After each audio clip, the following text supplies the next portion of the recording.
আসসালামু আলাইকুম। দেখেন আমের আচার বানাচ্ছি। প্রথমে আমি রসুন, শুকনা মরিচ দিয়ে 100 গ্রামের সর্ষের তেল দিয়ে তেলে দিয়েছি। তার সাথে আমি 1 কেজি আমে 1 পোয়া চিনি দিয়েছি। এটা হলো ফজলি আম। আমার লামিয়া লামিয়া আচার খেতে চেয়েছে, তার জন্য লামিয়ার আব্বু আর লামিয়ার এই আচার খুব পছন্দ। আম্মু, কি আম্মু? তুমি আমার জন্য আচার রান্না করছো? জি আম্মু, কখন শুরু করলে রান্না? এই তো কিছুক্ষণ আগে।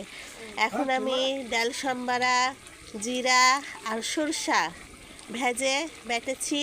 এই যে এখন এই আচারের পুরে দিয়ে দিব। ওয়াও, বন্ধুরা দেখতে কিন্তু সুন্দর হয়েছে কালারটা।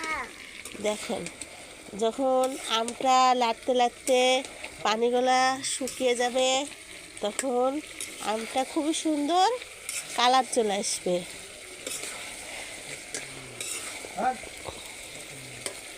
এই আমটা আপনি 2 দিন রোদ দেখাবেন, দেখিয়ে একটা টিফিন বাটিতে করে সুন্দর করে নরমালে রেখে দিবেন।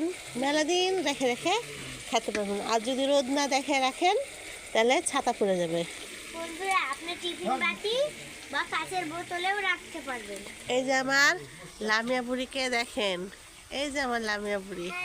হ্যালো বন্ধুরা, আপনারা কেমন আছেন? আপনারা ভালো আছেন তো? আপনারা ভালো থাকবেন এবং আমার ভিডিওতে লাইক, কমেন্ট, শেয়ার করে দিবেন। টাটা।